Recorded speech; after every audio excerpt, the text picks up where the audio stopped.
a lone individual with a set of pretty extravagant conspiratorial ideas about the world can sit in his basement, and on that website he can spread all these sorts of wild ideas with absolutely no control, no criticism, no evaluation, and no response. 9/11 came along just as broadband internet access was widely available. For a long time, it was a fringe phenomenon, and it didn't become what I would call a kind of a social movement until after the Iraq War started. That's the kind of turning point. I do not think that Osama bin Laden took down the World Trade Centers. I believe that he was used basically as a scapegoat to be able to enter into Iraq. By 2004, 1 year after the Iraq War began, the loose-knit group of activists and bloggers was calling itself the 9/11 Truth Movement. This government, this administration has been lying to us repeatedly about our reasons for going into Iraq, which are now familiar to every American. The longer the war has gone on, the more that the theory itself has gained momentum. So there's a real correlation, and an important correlation to understand, that has turned people to embrace the conspiracy theories. As the movement spread in the United States, a core of leaders emerged. The term conspiracy theory applied to 9/11 is a very interesting one. David Ray Griffin is a retired professor of religion at the Claremont School of Theology in California. For some reason, it's always applied to people who reject the official account of 9/11. But the official account of 9/11 is the original conspiracy theory. We must work to get the word out. We must. James Spencer is a retired professor of philosophy from the University of Minnesota. Spencer has had a long interest in the JFK assassination and believes the Zapruder film was a fake. I organized a research group to reconstruct what happened to John F. Kennedy, which eventually led to the publication of 3 books on the subject.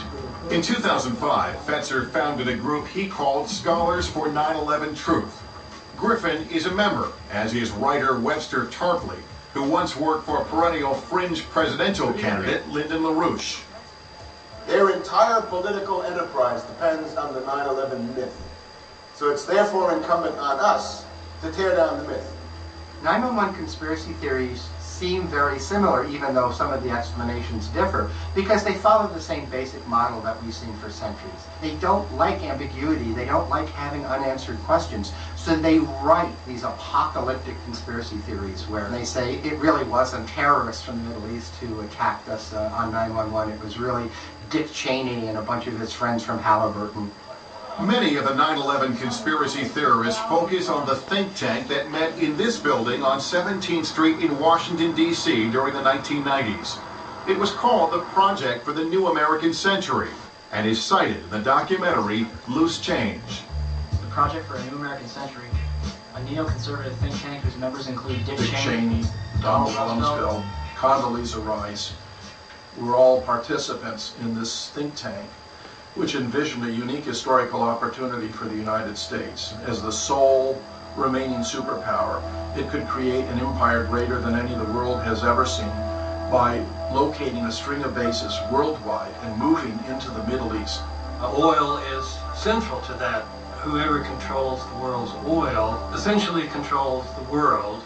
The Project for a New American Century releases their report entitled Rebuilding America's Defenses. In it, they declare that the process of transformation, even if it brings revolutionary change, is likely to be a long one, absent some catastrophic and catalyzing event, like a new Pearl Harbor.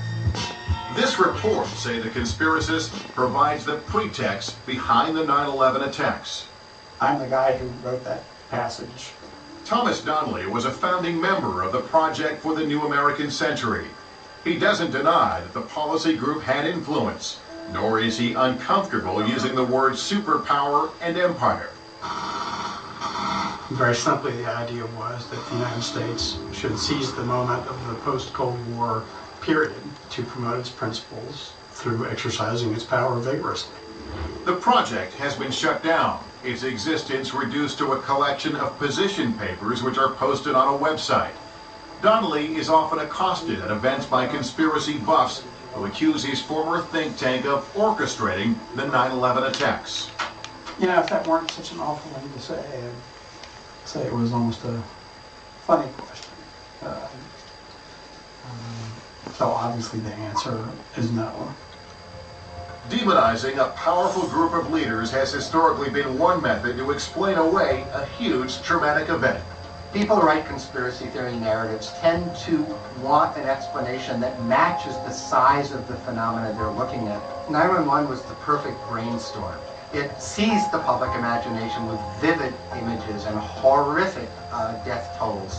For many of us, it's been very difficult to deal with that. And for conspiracy theorists, they deal with it by writing stories in which they're the hero for unraveling what really went on. The quest is for journalists and historians to not just laugh at conspiracy theorists, but take the time, listen to their charges, and see if any of them match up.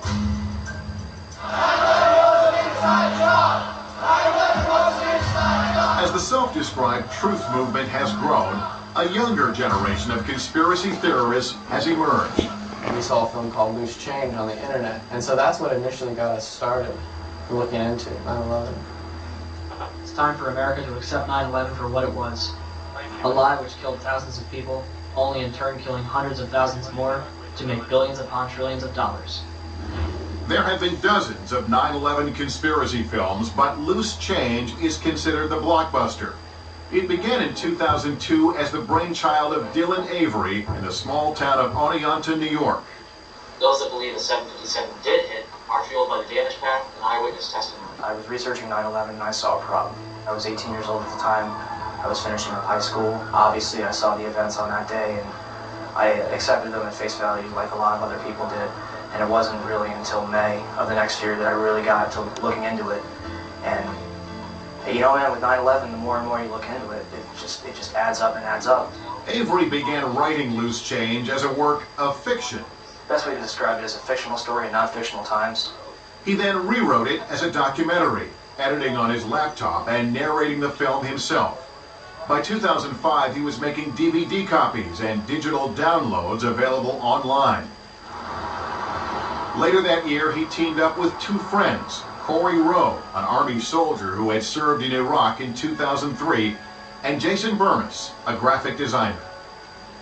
They took the original documentary and did a second edit with video they bought on eBay, removing a few conspiracy theories they felt had been discredited and adding some more. We took the good parts from Loose Change, and then we put those in the second edition, then we put in some other things. But Flight 93 didn't go down in Shanksville, then where? You ready for this? Cleveland.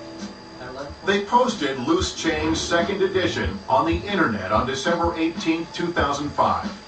It's when Google Video came out and when online video communities started sprouting up, and that's at the same time when second edition also came out and really propelled things to the next level because it allowed people to send someone a link. More than 6 million people have now viewed the movie on Google, millions more on YouTube and DVD. The reason that Loose Change was successful, in my opinion, is because it wasn't watered down with so much information. I think what happened to the World Trade Center is simple enough. It was brought down in a carefully planned, controlled demolition. The movie is extremely compelling if you don't care about the truth of the facts. Editors at Popular Mechanics say Loose Change is a case study in the methods of 9/11 conspiracy theorists. They have screened the film dozens of times to debunk its claims. The really scary thing about it is that it just points people in a lot of wrong directions. I think the Loose Change filmmakers are very talented and they should have very lucrative careers on Madison Avenue. It's very, very compelling propaganda.